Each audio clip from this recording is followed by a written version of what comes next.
Bem, boa tarde, minhas amigas, boa tarde, meus amigos. Nós estamos aqui na Sociedade de Estudos Espíritas Francisco de Assis. Hoje, dia 15 de junho de 2026. E nesse horário, às 16 horas, nós estudamos essa obra, ó, O Livro dos Espíritos, essa publicação de Allan Kardec. Nós estamos estudando, vamos começar hoje, a questão 866, 866, né?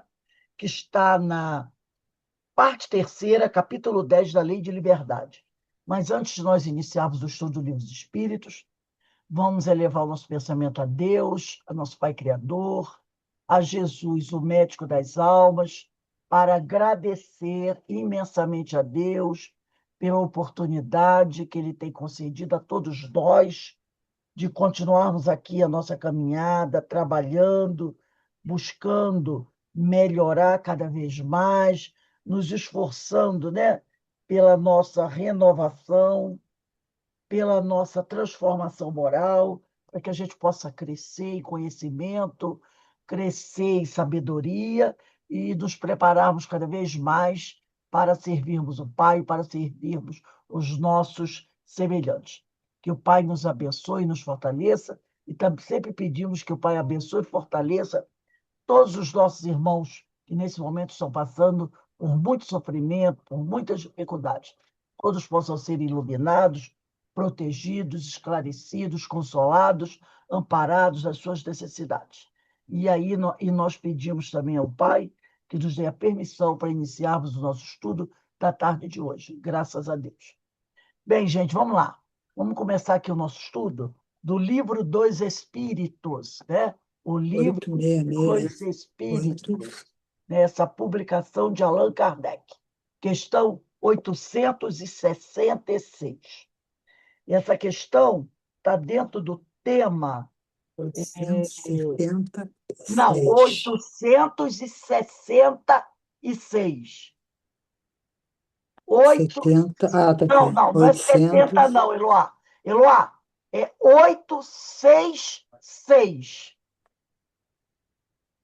866. 866. Ok. Está dentro do tema fatalidade, né? Essa questão E 860.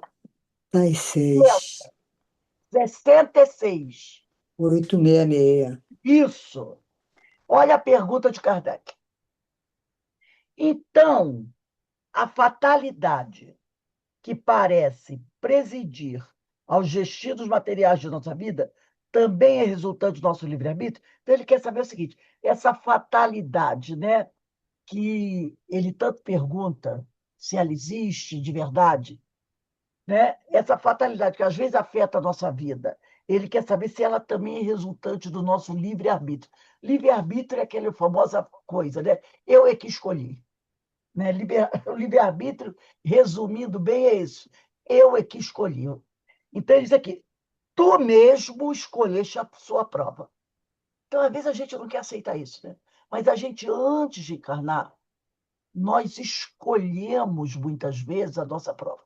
Só aqueles espíritos estão com muita dificuldade ainda, muita dificuldade, não estão compreendendo nada, esses é que não participam da elaboração da sua encarnação.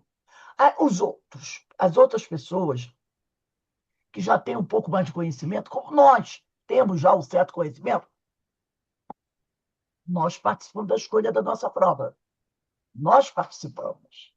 E aí, enquanto eu estou desencarnada, enquanto eu estou na erradicidade, eu tenho uma visão da vida diferente de quando eu estou aqui. Eu vejo onde está o meu problema e eu digo, eu quero isso. Mesmo que depois que eu esteja encarnada, eu digo, não, eu não pedi. Não, pediu, pediu. Então, ele diz aí que está a fatalidade. Quando você escolhe a tua prova, né? Aí depois ele diz, quanto mais rude, difícil essa prova for, e melhor a suportares, tanto mais te elevarás. Quer dizer, se eu escolho uma prova difícil, se eu consigo passar por essa prova, quando eu desencarnar, eu vou estar muito melhor, em melhor situação do que quando eu aqui cheguei. Os que passam a vida na abundância, na riqueza e na aventura humana, muitas vezes são espíritos pusilânimes. Pusilânimes quer dizer o quê? Os que abusam dos bens materiais e não dividem nem ajudam o próximo. Então, tem muita gente que passa a vida toda na riqueza, né? Tendo muito dinheiro, gastando muito dinheiro. É esses que eles chamam de pusilânime. Tem um monte de gente por aí. Tem tanto dinheiro que não sabe o que fazer com o dinheiro. Aí inventa besteira. Aí inventa o que não deve inventar. Porque quando a pessoa tem muito e não tem mais onde enfiar o dinheiro, que acontece isso. Às vezes tem pessoa que tem tanto dinheiro que chega um ponto que ela não tem aonde enfiar o dinheiro. Aí ela começa a inventar bobagem, besteira, sabe? Para mostrar alguma coisa, sei lá. Teve uma época aí que o tomate, eu acho que eu não sei se o tomate estava muito caro ou muito barato, sei lá. Então teve um cara que ele é rico, para fazer um protesto, o que ele fez? Ele comprou um caminhão de tomate para protestar. Levou para casa dele, fez uma festa onde todo mundo. Aí ele jogou o tomate todo no gramado e fez uma festa para todo mundo pisotear o tomate. Aí todo mundo saiu pisoteando o tomate, jogando o tomate um no outro. Gente, tomate é um alimento. Gente, que ideia. Então, ele quis protestar. Não me lembro se foi pelo preço do tomate. É pelo preço do tomate. Em vez de pegasse um caminhão de tomate e distribuísse, fosse numa comunidade, né? Dar um saco de tomate para cada um. Todo mundo ia levar tomate para casa. Não. Ele levou tomate, começou a pisotear, todo mundo pisoteando tomate, jogando tomate. Simplesmente. Gente, Complicado. é uma pessoa que não tem onde enfiar o dinheiro. Então ela inventa coisas. Você vê gente por aí inventando coisas, diz, meu Deus do céu. Sabe? Comprando vaso para o banheiro de ouro, torneiras de ouro, maçanetas de Absurdo. ouro. Que, Absurdo. que quem não usa esse dinheiro, esse ouro todo, para construir casas para as pessoas pobres? Não poderia? Comprar todo esse Hum, dinheiro que ele comprou. Para que um vaso sanitário de ouro? Para que as torneiras dos banheiros, da cozinha de ouro? Incrível. Maçanetas de porta de ouro e outras coisinhas mais. Para quê?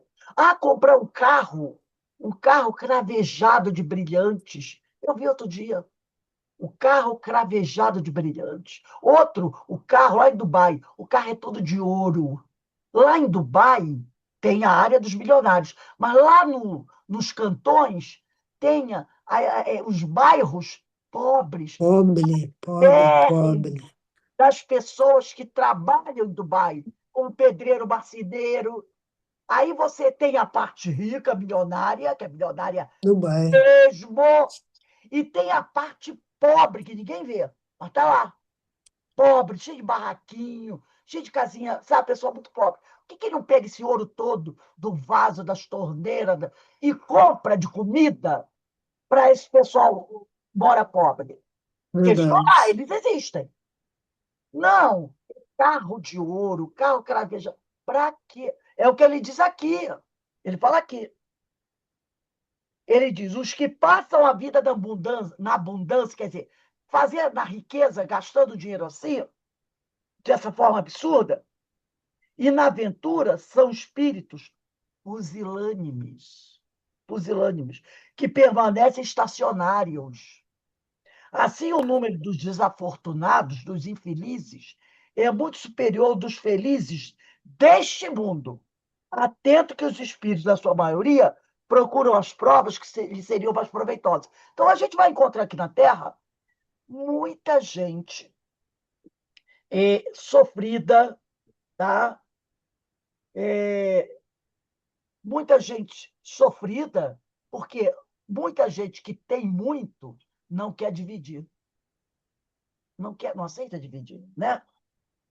Então, ele fala assim: o número dos desafortunados, quer dizer, os sem fortuna, os pobres, é muito superior ao dos felizes deste mundo, que é o que ele chama de pusilânimes, Fuzilando. os que gastam adoidado, né? Por quê? Eles não querem dividir, não querem ajudar, né? Muitas vezes.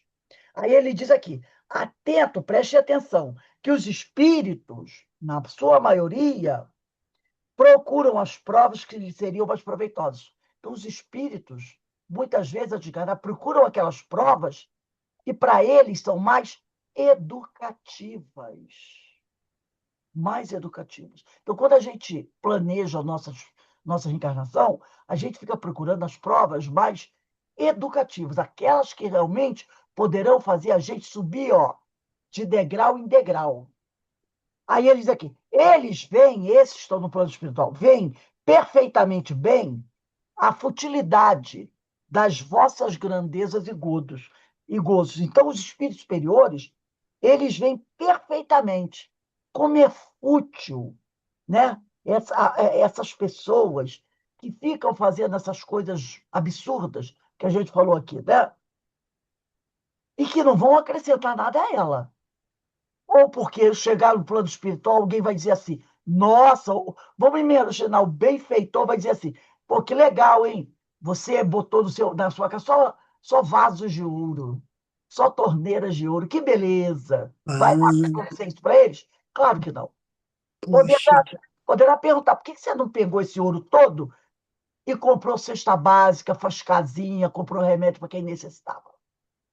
exatamente. Aí ele vai dizer: acresce que a mais ditosa existência, ditosa quer dizer feliz, é sempre agitada, sempre perturbada, quanto mais não seja mesmo na ausência da dor. Então ele diz: acresce que a mais ditosa existência, essas aí que o pessoal diz que aí eu sou feliz porque eu tenho muito dinheiro, é sempre muito agitada, sempre perturbada, quanto mais não seja pela ausência da dor, mesmo que não tenha dor. E realmente, quando você olha esse pessoal, esse banco milionário aí, porque tem o cara que é milionário, mas ele ajuda. Ele cria empresas, dá salário, né? Isso Ajuda, aí. pratica o bem.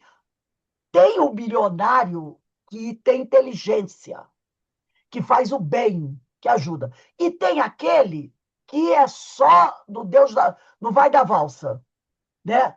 Agora, o que ele está dizendo aqui? Preste atenção.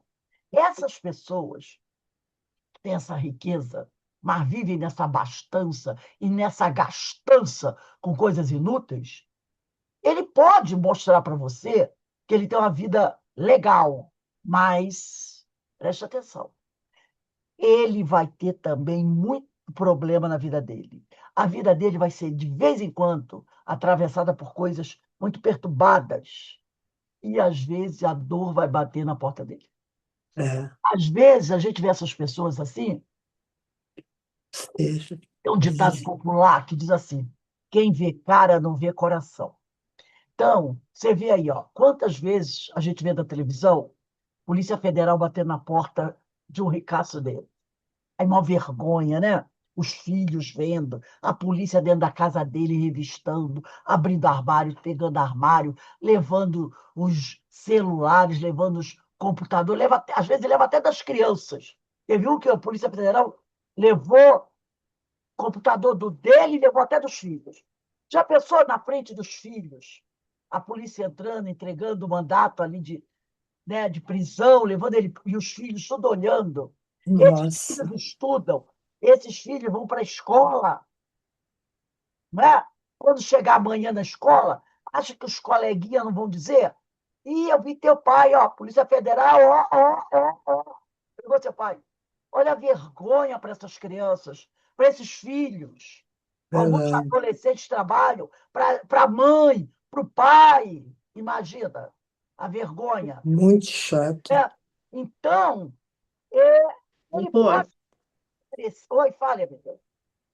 em alguns casos também, esses gastos aí absurdo, né? No caso você falou aí de banheiro de ouro, torneira de ouro, às vezes também é um rico que ele sente um vazio muito grande na vida dentro dele. E é uma maneira que ele tem de preencher esse vazio, né? É o que ele falou aqui.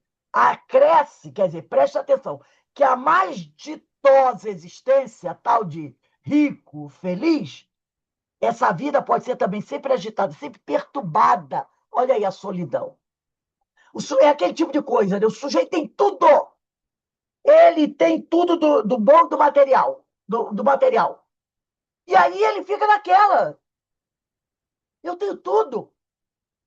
Tudo que alguém disse assim. Um carro eu não tenho um, eu tenho 30 anéis, eu não tenho 5, eu tenho 50. Casas, eu não tenho 3, eu tenho 20. Entendeu? Ele chega num ponto que ele fica naquela situação de enfado. Enfado. Agora, ele poderia sim resolver isso. Vou fazer uma agitação, vou pegar quase metade dessas coisas que eu não preciso, porque quem precisa de 30 carros? Quem precisa de 10 casas? Vou vender tudo que eu não preciso, não vou ficar pobre, não. Eu vou vender todo o excesso. Todo o E excesso. ele é carente, né? Carente de amigos, né? Então, verdadeiros, sim. Então, eu vou É. vender todo o excesso. Eu tenho 30 casas, eu vou ficar com 5, que já é um número suficiente, né? Vou vender 25 casas. Eu tenho 40 carros, eu vou ficar só com 10 carros. 10 carros. Vou pegar esse excesso, vou vender. Aí vou pegar esse dinheiro, vou comprar terrenos, vou fazer casas, 2 quartos, sala, cozinha, para o pessoal que precisa. Vou dar de cesta básica, vou comprar roupas, né? Vou abrir uma instituição para os moradores de rua, vou fazer almoço e janta na minha instituição para dar para os moradores. Pronto! No instante ele vai ficar agitado, animado, com coisa boa para fazer. Por isso que ele fala, depende do nosso livre-arbítrio. Porque não é uma coisa tão extraordinária de fazer, não. Para quem tem muito dinheiro, não é nada miraculoso você comprar uns 500 cestas básicas. Não é. Entendeu? Então, por que não faz? É o livre-arbítrio. Aí ele diz aqui, muitas vezes a gente vê muita gente rica que está mostrando uma felicidade, mas por trás disso tudo tem muita dor, muito sofrimento, muita perturbação, e no final da vida a pessoa às vezes termina sozinho e doente. Sozinho e doente.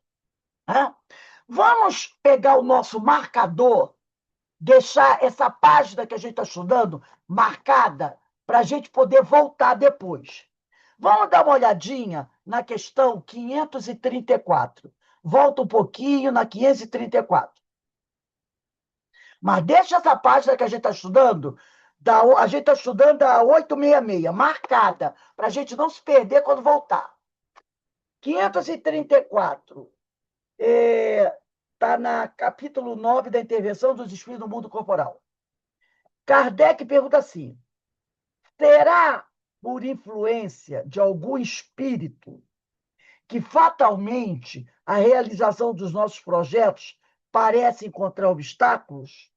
Aí ele vai dizer assim, ó, algumas vezes é isso o efeito da ação dos espíritos. Muitas vezes, porém, é que andais errados na elaboração e na execução dos vossos projetos. Então, ele está dizendo aqui que muitas vezes a nossa vida, na nossa vida aparecem problemas, não é tanto por causa do obsessor, não, que o povo adora botar a culpa no obsessor, no Satanás, né?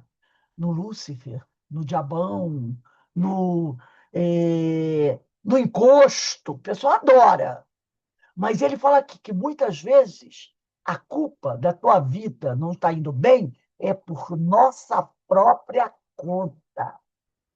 E aí ele vai dizer aqui, muitos influem nesses casos a posição e o caráter do indivíduo.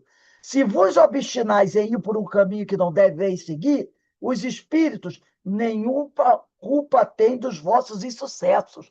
Vós mesmos vos constituís em vossos maus gênios. Então, às vezes a gente adora botar culpa no outro. Foi por causa da mamãe, foi por causa da minha irmã, não é assim? Que as coisas deram errada, foi por causa do meu vizinho. Não. Muitas vezes é culpa nossa. A gente faz escolha errada. E depois que a coisa não dá certo, a gente quer distribuir a culpa. Quer distribuir a culpa. Agora eu vou olhar 535. Ele pergunta assim: quando algo de bom, venturoso nos sucede, quer dizer, algo de bom, é ao Espírito nosso protetor que devemos agradecer? Aí ele fala: agradecer primeiramente a Deus, o que a gente nem sempre faz. Sem cuja permissão nada se faz. Depois aos bons espíritos que foram os agentes da sua vontade. Então, se algo bom acontece na sua vida, primeiro agradece a Deus, tá? Depois aos bons espíritos que estão nos ajudando. Mas muitas vezes a gente esquece, a gente só pede a Deus quando a coisa está feia. Mas na hora que a coisa fica legal, bonita, dá tudo certo, a gente esquece de agradecer a Deus. Agradecer com sinceridade. E 535A, olha só. Que sucederia, quer dizer, o que aconteceria conosco se nos esquecêssemos de agradecer? O que sucede aos ingratos. Porque é aquela coisa. Quem não sabe agradecer ou quem não gosta de agradecer, acaba perdendo a chance de ganhar. Entendeu? Quem não sabe agradecer, muitas vezes, perde o direito de ganhar. Porque você ganha, ganha, ganha. Mas não sabe nem dizer muito obrigado, a fonte acaba secando, não é? Então, quem não sabe agradecer não merece receber. Vamos voltar agora, voltando lá para 867. Eu mandei deixar o marcadorzinho. Volta para 867. De onde vem a expressão nascer sob uma boa estrela? Tem gente que fala isso, né? Nossa, fulano tem uma sorte danada. Nasceu, né, de cara para a lua, tem uma grande estrela.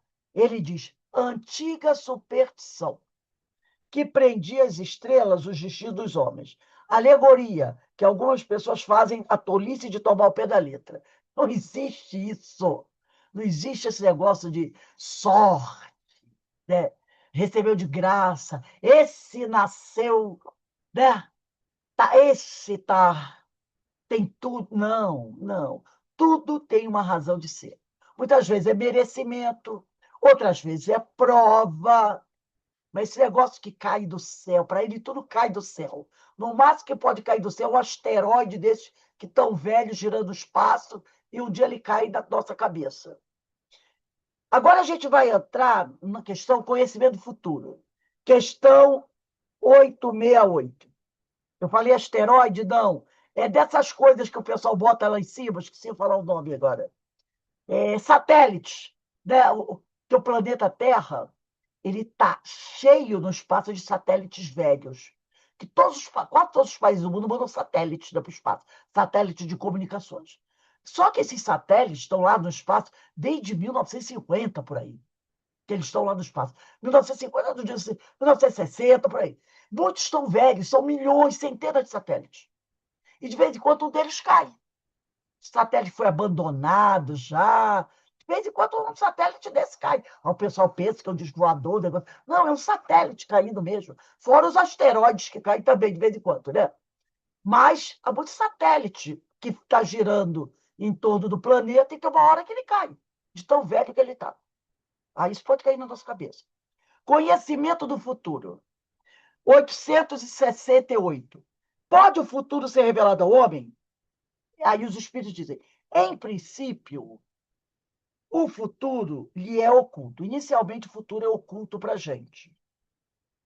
E só em casos raros e excepcionais permite Deus que seja revelado. Tem aquele povo, né, que adora ir nessas cartomantes, né, nesses pai de santo. Ah, vou pedir para jogar búzios para mim, para jogar carta para mim, para ler a minha mão, para falar do meu futuro. Gente, já imaginou se todas essas leitoras de mão aí, cartomante, pessoal que joga búzios, pudesse ler o nosso futuro?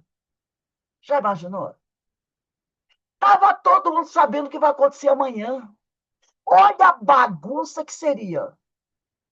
Olha a bagunça, né?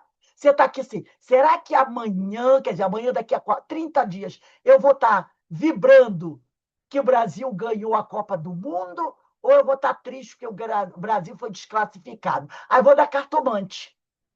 Porque dependendo do que ela falar, eu vou comprar umas coisas para fazer uma festa aqui em casa e vou ficar na minha. Aí vou lá na cartomante. E aí, quem é? Vai ganhar? Vai ganhar? Já pensou? O mundo inteiro querendo saber?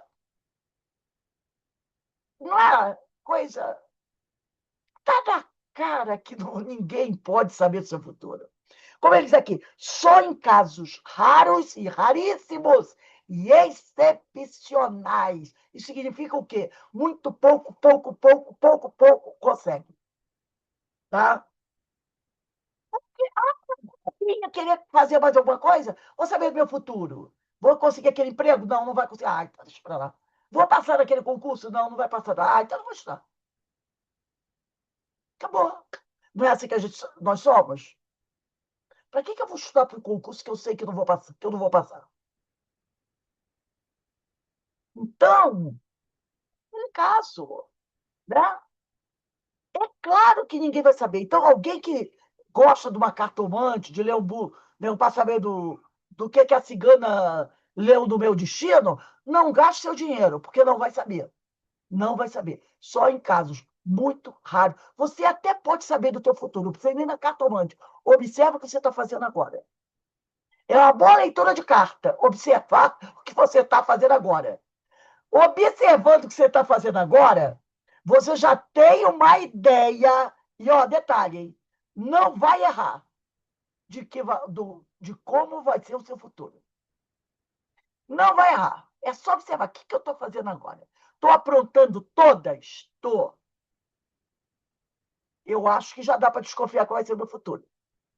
E eu não vou errar. E vou economizar dinheiro. Então, né? 869. Com que fim, quer dizer, com que finalidade o futuro, nosso futuro, se conserva, oculta ao homem? Com que fim Deus não permite que a gente saiba qual vai ser o nosso futuro? Essa é a pergunta. E os espíritos dizem: se o homem conhecesse o futuro, foi aquilo que eu falei, negligenciaria do presente e não obraria, e não trabalharia com a liberdade com que o faz, porque o dominaria a ideia de que, se uma coisa tem que acontecer, inútil será ocupar-se com ela, ou então procuraria obstar, quer dizer, impedir que ela acontecesse. Vamos imaginar assim. Vou trazer para um caso bem peculiar. Um caso assim, bem fácil de todo mundo entender. A mulher casou. Pessoal, marido e mulher, resolveram que vamos ter filhos. Mas antes de ter filhos, eu vou lá na cartomante. Ou eu vou lá na casa espírita, espiritualista, que eu quero saber se meus filhos vão ser, né, Elon Musk, trilionário agora, né? Elon Musk, trilionário agora, vão ser Gisele Bündchen, uma manequim maravilhosa, riquíssima, famosíssima. Se ele vai ser Ronaldinho Fenômeno, não é? Se ele vai ser um craque do tênis, um artista de cinema, né? Se vai ser gente assim. Aí a cartomante chega e diz assim: olha, minha senhora. A senhora vai ter filhos, sim, vai ter 3. Mas vai ser cada bisca, olha. Um vai fazer isso tudo para a senhora. O outro vai terminar na penitenciária. O outro, olha, só coisa horrível. Seus filhos serão pessoas que lhe darão desgosto, sofrimento, uma tristeza, vão prejudicar, matar, roubar tanta gente, vão terminar preso no Bangu 1, 2, 3, 4, 5. Vai ser um horror para a sua vida, seus filhos. E detalhe, o futuro que eu estou dizendo para a senhora é batata. Não tem falha, vai acontecer. Eu duvido que esse casal ia virar e dizer assim, não vamos ter filho. Ele ia dizer o quê? Não vamos ter filho. Não vamos ter filho. Porque se fosse futuro, que alguém revelasse aquele futuro certíssimo, qual é a pessoa que ia ter querer ter filho? Se a cartomante dissesse aí, ó, seus filhos vão ser assim, assim, assim, assim. Eu pergunto, alguém aqui ia querer ter filho? Claro que não. Os três vão terminar no bambu 1, 2, 3, 4, 5. Vão fazer miséria, vão me trazer um sofrimento terrível, vão matar um monte de gente, vão roubar, estuprar, fazer. A pessoa ia querer ter filho? Claro que não. Você, não, vou querer ter filho, não. Vou arrumar uns gatinhos, cachorrinhos para criar, e vai ser assim. Não querer ter filho nada, entendeu? É claro que a pessoa não ia querer. Claro, só maluco. Só maluco. Não, eu quero sofrer. Ainda mais que aquele futuro que não tem jeito, sabe aquele futuro que não tem jeito? Não há nada que você fizer vai resolver? Claro que não. Claro que não ia querer. Então, diz aqui, se o homem, olha o que o Espírito diz aqui, se o homem conhecesse o futuro, negligenciaria do presente, não daria atenção para o presente e não obraria com a liberdade com que o faz, porque eu dominaria a ideia de que, se uma coisa tem que acontecer, inútil será ocupar-se com ela, ou então procuraria obstar, quer dizer, impedir que ela acontecesse. É claro, claro. Aí ele diz aqui, não quis Deus que assim fosse, a fim de que cada um concorra, quer dizer, trabalhe para a realização das coisas, até daquelas a que desejaria opor-se. Então, quando você casa, né, e você decide ter filhos, a gente sabe que muitas coisas podem acontecer, não é? Todo mundo sabe que um filho pode seguir um caminho errado. A gente sabe disso. Mas o que você pensa? Eu vou fazer de tudo para educar bem os meus filhos. É lógico que uma coisa errada pode acontecer, mas eu vou trabalhar, educá-los de tal maneira e para não permitir que isso aconteça. Não é diferente? Claro. Você não sabe o teu futuro. Você sabe que pode acontecer. Porque tem tanta gente aí, né, que teve filhos e que os filhos estão lá tudo no presídio. Pode acontecer, mas você pensa assim, não, eu vou fazer de tudo para não deixar que isso aconteça. Agora, se o cara diz, não, eu vou te revelar o futuro e o futuro que você não pode mexer nele. É isso, é isso, é isso. Diferente. Aí ele diz aqui, assim é que tu mesmo preparas muitas vezes os acontecimentos que hão de sobrevir no curso da tua existência. Voltando ao caso dos filhos. Você tem seus filhos e você pensa assim, deixa para lá. Eu não vou educar, não. Eles que se eduquem. Eles é que se virem. Não vou ensinar nada, fica tudo por conta deles. Aí você realmente pode estar preparando um futuro de muita dor para eles e para você. Porque se você tem seus filhos e não procura educá-los, há grande chance deles não acertarem na vida, né? E aí você vai sofrer as consequências do seu fracasso enquanto pai, enquanto mãe. Aí o futuro você também já está sabendo o que pode vir a acontecer. 870. Olha a pergunta. Uma resposta é grande, né? Mas se convém, se é necessário que o futuro permaneça oculto, escondido, por que permite Deus que lhe seja revelado algumas vezes? Porque ele disse aqui antes que em casos raros e excepcionais pode ser que esse futuro seja revelado. Ele, na 869, ele praticamente já disse, né, que às vezes é necessário para a pessoa, né, por alguma razão, saber. Mas vamos lá. Olha o que os espíritos vão falar. Permite-o Deus que algumas pessoas, e é raro os casos, saibam do seu futuro? Quando o conhecimento prévio do futuro facilite a execução de uma coisa, em vez de a estorvar, de as impedir, obrigando o homem a agir diversamente do modo por que agiria, se lhe não fosse feita a revelação. Então, às vezes, o homem, você está querendo, tem uma coisa que você precisa fazer. Mas, e aquilo que você precisa fazer pode vir a ajudar muita gente. Pode ser benéfico para muita gente. Mas o troço é tão complexo que você fica naquela dúvida. Eu acho que eu não vou fazer, não. Esse troço aí pode dar um errado. Esse troço aí vai me dar tanta dor de cabeça. Esse negócio aí é muito complicado. Eu acho que não vou fazer. É certo, você pensa, que se der certo, se for bom, se eu acertar do negócio, vai ajudar muita gente. Mas eu estou com medo. Eu estou preocupado. Eu estou com medo de que dê errado e eu prejudique muita gente. Entendeu? Então, aquilo você está fazendo para o bem da humanidade, vamos dizer assim. Mas você tem dúvida se faz ou se não faz. E aí a espiritualidade o quê? Não. Vamos mostrar para ele que vai dar certo, que vai ser bom, que vai ser bom. Aí o sujeito tem um sonho, né? Vendo aquilo que ele queria fazer funcionando e ajudando muita gente. Quando ele desperta, ele diz: Ah, eu já tomei a decisão, vou fazer. Entendeu? É para esses casos assim.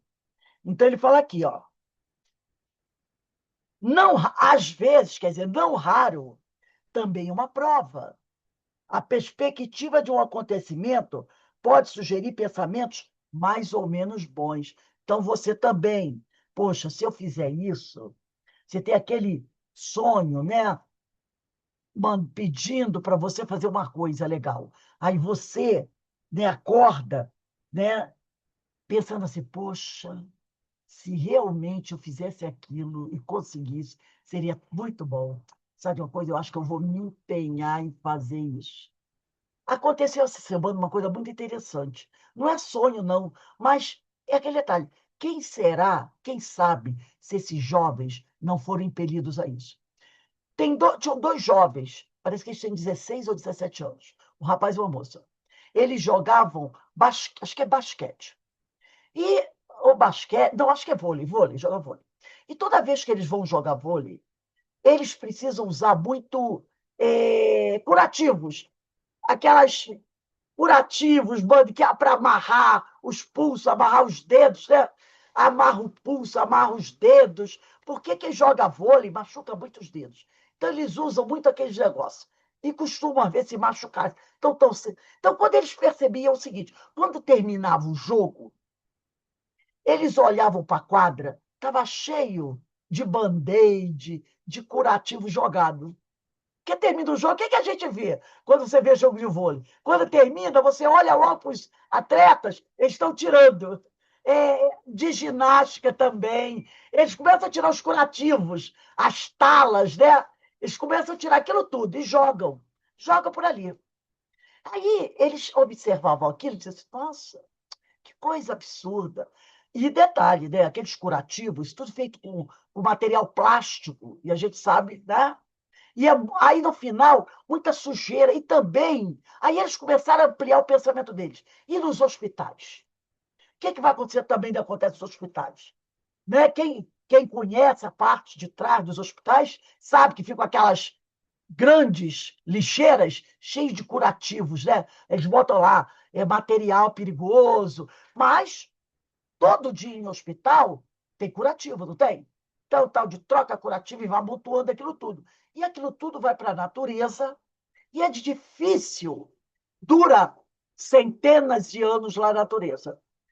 17 anos, estão no segundo grau. O que eles fizeram? Pediram licença ao professor, foram para o laboratório, começaram a trabalhar, e bolaram um tipo de um curativo que é feito Oh, meu Deus, eu estava com o nome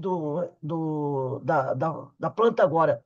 É uma planta que ela dá uns caules. Babosa, de babosa. Vamos usar com a babosa gelatinosa, né? Mas aquilo é um remédio espetacular, babosa. Uma outra planta. Fizeram como se fossem curativos, sabe? De 20 centímetros a largura. E receberam ajuda também de um médico, um farmacêutico, que foi mostrando as propriedades daqueles produtos. E eles começaram a usar aquilo, testar em pessoas, pequenos ferimentos, tá, gente? Não é grandes pequenos ferimentos. E começaram a ver que as pessoas tinham uma boa recuperação. E que também outra coisa, quando retiravam aquele curativo, ele era biodegradável. Esses jovens foram participar, instituições de outros países ficaram sabendo e convidaram eles para participar de concurso. Eles ganharam o concurso. Ganharam o concurso. Olha só, quem sabe não foram espíritos que incentivaram esses jovens? Porque isso era uma coisa que chateava eles. Aquele bando de curativo na quadra de jogos, depois que eles terminavam de jogar. E também eles foram visitar hospitais e viram aquela monte de curativos jogados ali, né? Então, eles produziram isso. Agora, vamos ver, né? Se esse troço vai para frente, porque tem as grandes indústrias, né, farmacêuticas que fazem curativos. Será que elas vão querer abrir mão do lucro e adotar esse novo material? Mas, quem sabe não foram esses jovens, quem sabe esses jovens não foram inspirados pelo plano espiritual, para que eles, né, não tiveram uma visão de futuro. Então, às vezes, o futuro é revelado nessas condições. Aí ele diz aqui: se um homem vem a saber, por exemplo, que vai receber uma herança com que não conta, pode dar-se que a revelação desse fato desperte nele o sentimento da cobiça, pela perspectiva de se lhe tornarem possíveis maiores gozos terrenos, pela ânsia de possuir mais depressa a herança, desejando talvez para que tal se dê a morte daquele de quem herdará. Então, vamos lá. O sobrinho tem um sonho, fica sabendo que daqui a algum tempo o tio dele vai morrer e vai deixar uma fortuna para ele. Olha aí. Aí, pelo sonho, ele imagine, vai demorar um pouquinho, mas que ele vai receber. Talvez ele disse assim: que tal eu transformar esse pouquinho em uma coisinha mais rápida? Já que o vovô tá velhinho mesmo, né? Ele descobriu que dá para receber herança. Só que ele não quer esperar um tempinho. E aí ele resolve o quê? Acelerar esse tempinho. Ou então, ele já fica na memória dele pensando: tomara que titio morra logo, para eu poder meter a mão nessa dinheirama. Olha aí, não é? Tem gente que nem fica sabendo do futuro, mas tem um pai, uma mãe, um avô milionário, mas nem ficou sabendo do futuro. Mas quer botar a mão no dinheiro. O que faz muitas vezes, que a gente cansa de ver? Manda matar o pai, manda matar a mãe, manda matar o tio, manda matar o avô. Contrata alguém para. A gente não vê isso acontecer? Para botar a mão na herança? A gente sabe quando, meu Deus. Quantos casos. Né? E esse nem precisou ninguém avisar, porque ele já mora ali, ele já é rico. Ele já é rico. Só está esperando aquele que tem o dinheiro morrer para botar a mão. Esse não precisou avisar. Ninguém precisou avisar. Ele já está procurando matar. E ele nem foi avisado. Imagina sendo avisado. Que muita gente pode fazer, né? Aí ele diz aqui: ou então essa perspectiva poderá também lhe inspirar bons sentimentos e pensamentos generosos. Se a predição não se cumpre, aí está outra prova, consistente na maneira por que suportará a decepção. Nem por isso, entretanto, lhe caberá menos o mérito ou demérito dos pensamentos bons ou maus, que a crença na ocorrência daquele fato se lhe faz nascer do íntimo. Ele está querendo dizer o seguinte: se alguém diz que o fulano lá do teu parente vai morrer e você vai receber a herança, você fica todo animado. Se não acontecer isso, dependendo do que você pensou, se você ficou pensando assim, ai, graças a Deus, tomara que morra logo para eu meter a mão na grana.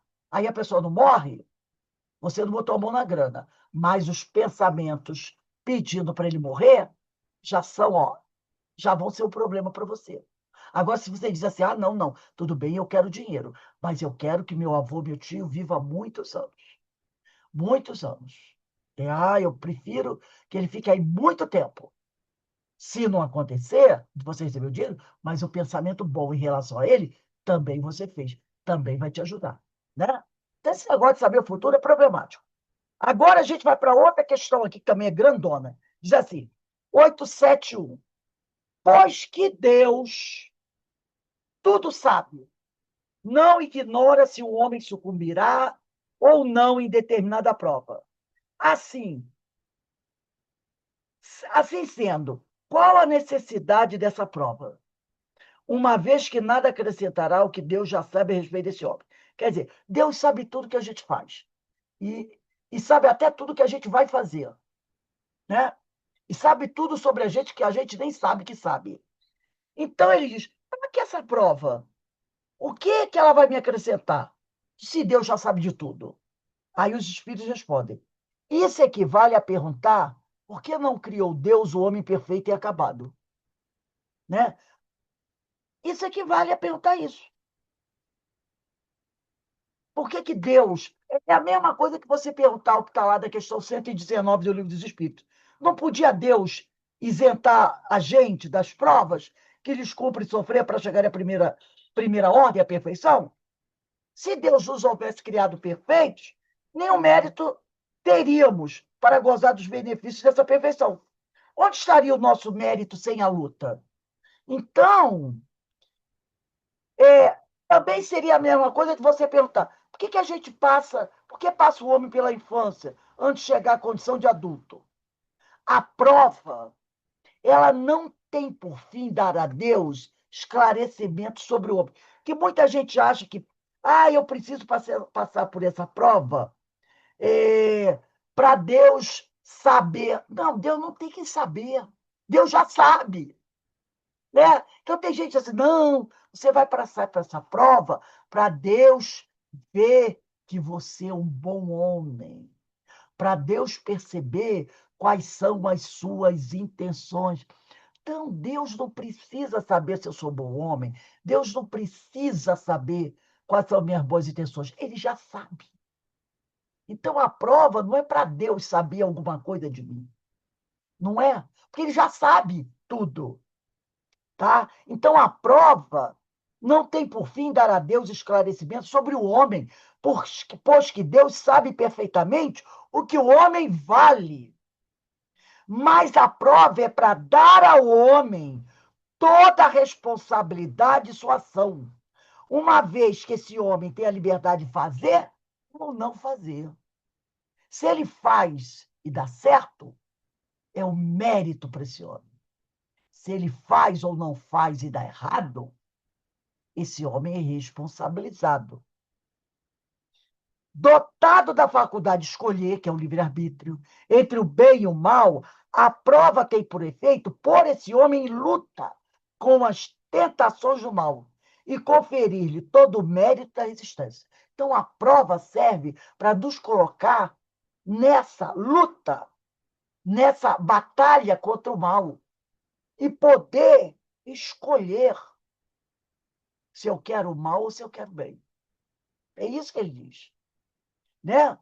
Eu tenho a faculdade de escolher entre o bem e o mal. A prova tem por efeito pôr-nos em luta com as tentações do mal, e eu resistindo e vencendo, eu ganho esse mérito e adquiro o quê? Experiência. Ora, conquanto saiba de antemão se ele não sairá bem ou não, Deus não pode, em sua justiça, punir nem recompensar por um ato ainda não praticado. Então, Deus quer saber Como é que eu vou lidar com as escolhas?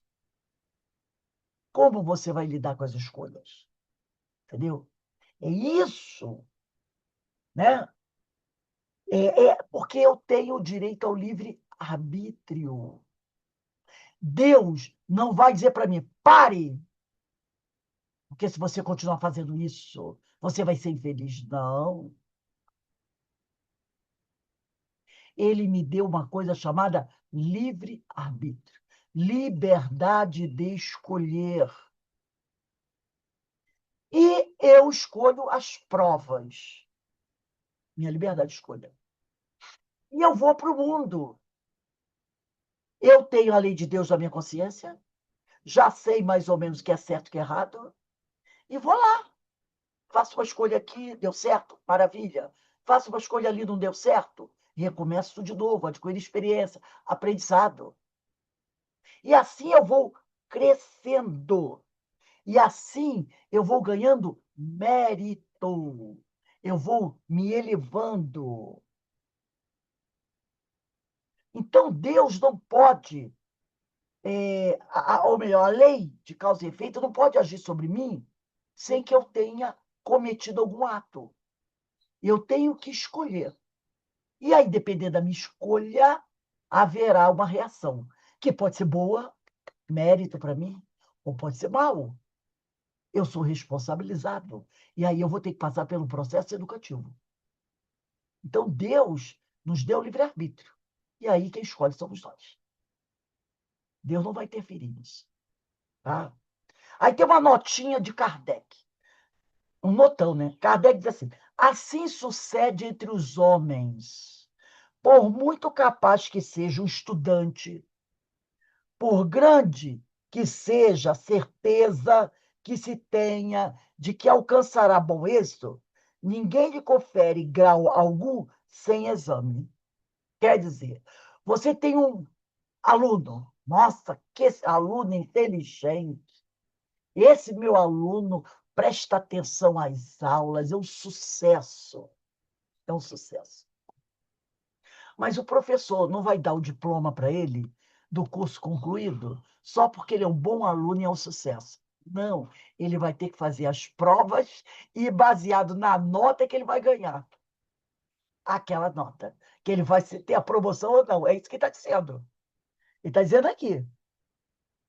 Por mais que seja um estudante, por grande que seja a certeza que se tenha de que alcançará bom êxito, ninguém lhe confere grau algum, quer dizer, promoção alguma sem exame, tá? Aí alguém vai dizer assim: ah, mas tem aluno que ele ficou doente, não pode fazer a prova, e mesmo assim o professor deu a nota. Ele pode até não ter feito a prova, mas esse aluno deve ter feito trabalhos durante o ano. Não é? Às vezes você não fala. O professor é um professor que dá muitos trabalhos. E nesses trabalhos que o professor dá, ele observa o quê? O aluno. Ele dá nota nos trabalhos, ele vê a participação do aluno nas atividades que ele dá. Tudo isso é avaliação. Então, esse aluno está sendo avaliado. No final do mês, o aluno pode fazer a prova. O que ele faz? Ele soma a nota dos trabalhos e vê se ele fez, por exemplo, se a avaliação dele é de 4 trabalhos e uma prova, é somar tudo e dividir por 5. Ah, mas ele não fez a prova. Soma tudo e divide por 4. Pronto. Ele tem a média. Passou. Passou. Entendeu? Então, sempre o aluno é avaliado, está sendo avaliado. Não é, ele não vai passar porque o professor acha ele bonitinho. Aí ele diz aqui: é, do mesmo modo, o juiz não condena um acusado senão com fundamento no ato consumado, e não na previsão de que ele possa ou deva consumir esse ato. Então, se uma pessoa vai ser julgada, ela vai ser julgada por algo que ela fez. E não naquela coisa assim. Eu acho que eu vou condenar a Ana Nascimento porque eu estou desconfiada que a semana que vem ela vai formar uma quadrilha para roubar um banco. Ninguém é julgado assim. Eu acho que ela tem cara de larápia. Então, eu acho. que eu vou condená-la a 10 anos de prisão porque eu acho que ela vai fazer o errado. Quem que é julgado assim? Você é julgado pelo ato que você cometeu. Ah, roubou o banco, foi presa, aí ser julgada, vai ser condenada. Quanto mais se reflete, fala Kardec, nas consequências que teria para o homem o conhecimento futuro, melhor se vê quanto foi sábia a providência em lhe ocultar, né? Então, quanto mais você fica pensando nas consequências que pode acontecer se todo mundo souber do seu futuro, ele diz assim, é melhor a gente ver o quanto foi sábio Deus esconder esse futuro de todo mundo. A certeza de um acontecimento venturoso o lançaria na inação, na paralisia. A de um acontecimento infeliz o encheria de desânimo. Em ambos os casos, suas forças ficariam paralisadas. Já pensou se todo mundo soubesse que amanhã vai acontecer uma desgraça que vai envolver a ela, ou na semana que vem, e que não tem jeito? O que essa pessoa faria? O que essa pessoa faria? Se ela soubesse que daqui a 3 dias ela vai sofrer um acidente, que ela não pode evitar, não pode evitar. O que essa pessoa faria? Seria um horror? A vida dela acabou ali. Já acabaria antes da data, porque ela passaria aqueles dias que está aguardando o que vai acontecer sob uma tortura terrível e talvez até ela buscasse suicídio. Ah, eu vou morrer naquele helicóptero que vai explodir, vai matar todo mundo? Vou me queimar toda? Vou morrer?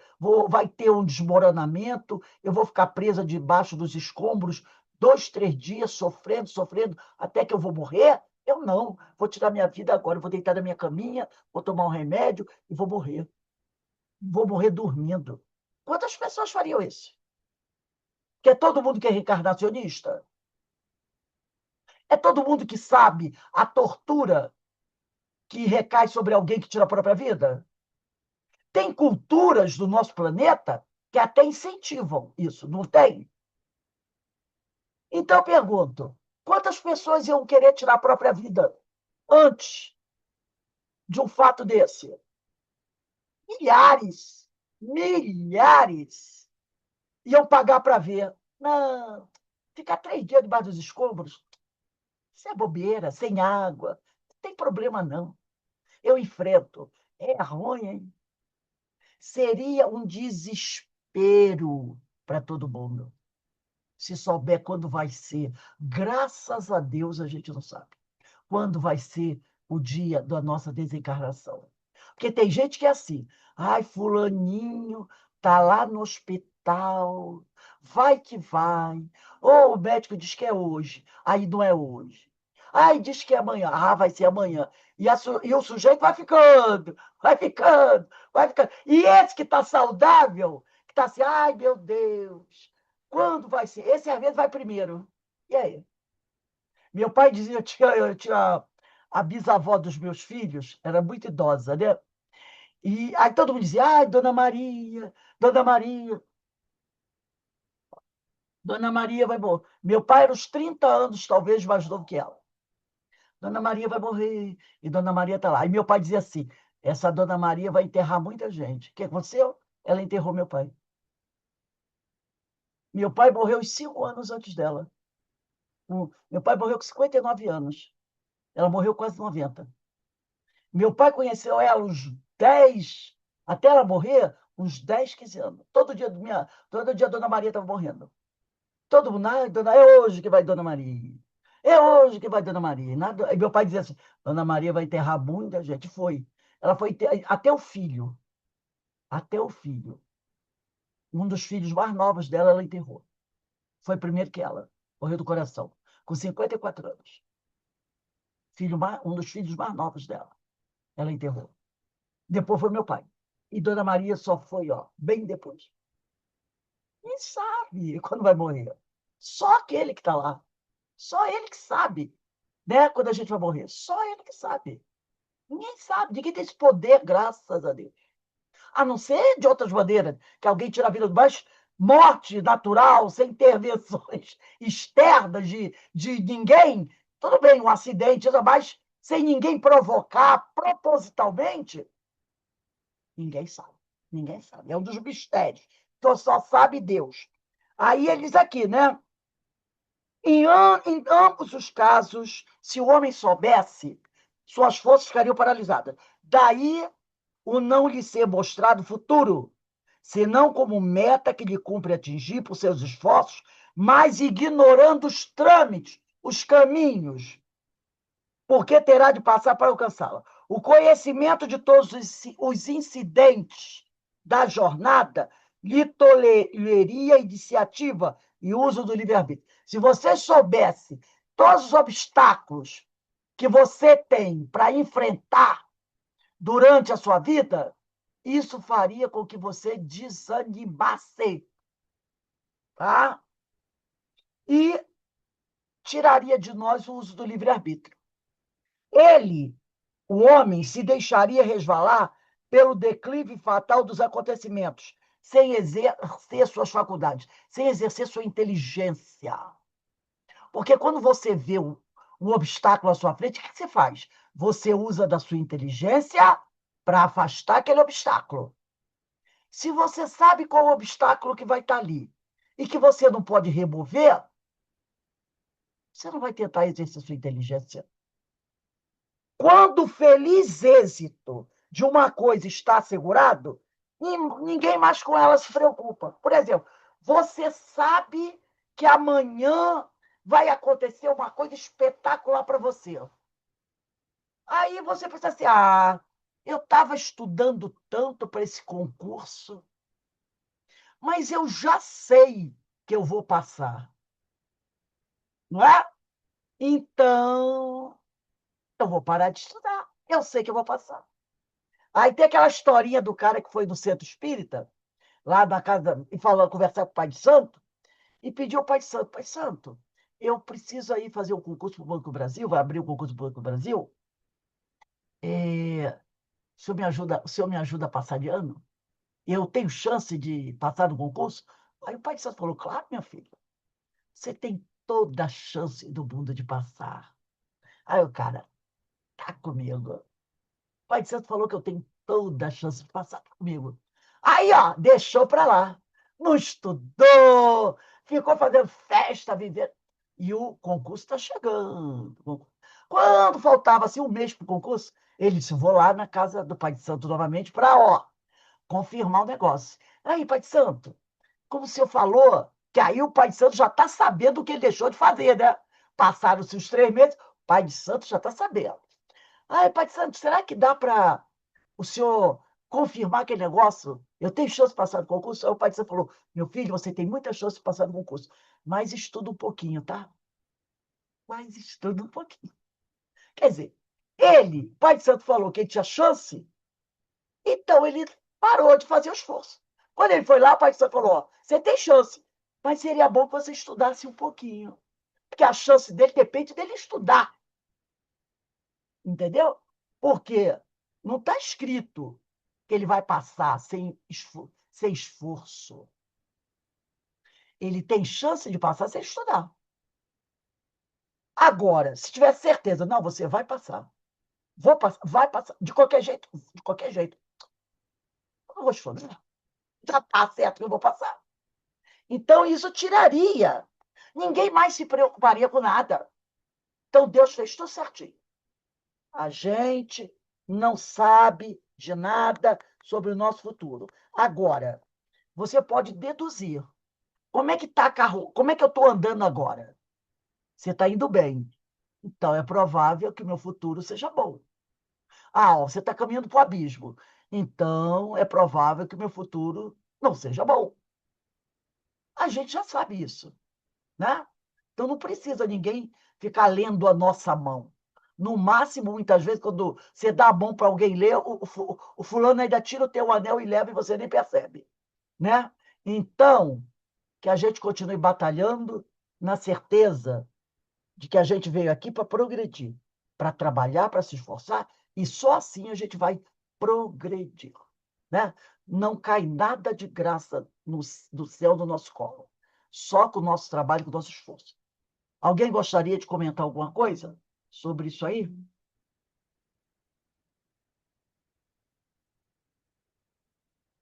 Deu para todo mundo entender, né?